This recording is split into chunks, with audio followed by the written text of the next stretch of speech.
Good morning, colleagues. It is Monday, June 25th, 2012. We are here on the beautiful campus of Michigan State University. It is approximately 11:11 a.m.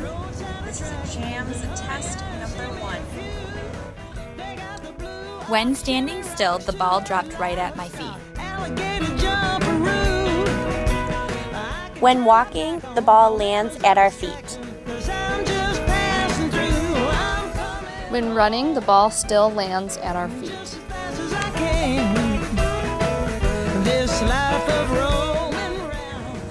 Hi guys, it is Monday, June 25th, 2012 and 11:25 a.m. and we are now initiating test number 2 for the JAMS group. In experiment 1, the basketball hit the ground first, which was the opposite of the simulation.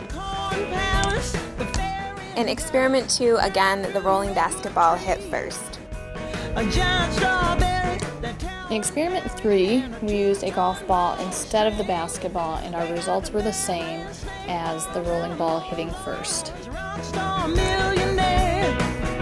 Now don't you think it's funny how all that money it doesn't get them anywhere? I'm coming home just as fast as I can. I'm just not entertained.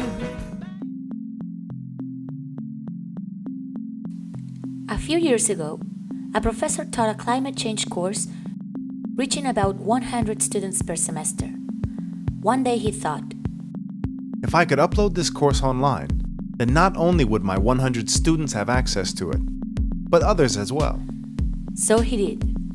And this is what happened. Anna sent the course's content across the country to Alex, who was studying climate change. Alex found it so interesting that he forwarded a copy to his friend Lulu in Africa. Lulu was developing peer-to-peer courses with Philip, so they remixed the content with other resources and created a new course about the impacts of climate change in Africa. Alan, a participant in the course, shared the content with Gabby, who was studying environmental policy in Latin America. Gabby brought the content to her class, and together they translated it into Spanish. After that, Gabby's professor shared it with his other classes. Myra, another student, shared the content with her father, who passed it on to his colleagues.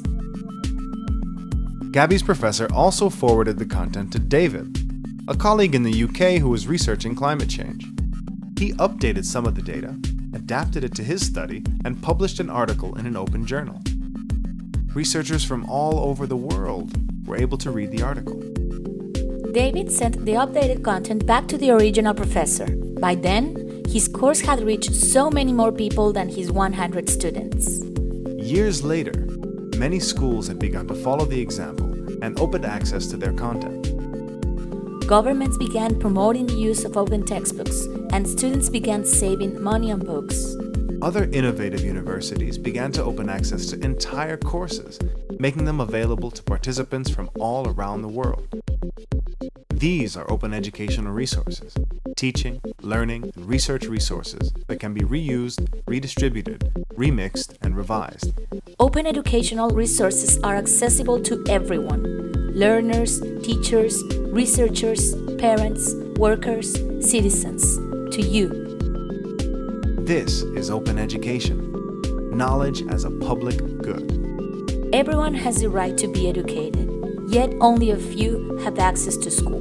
Open educational resources increase access to, improve quality of, and reduce costs of education. Sharing knowledge is important. Now you know.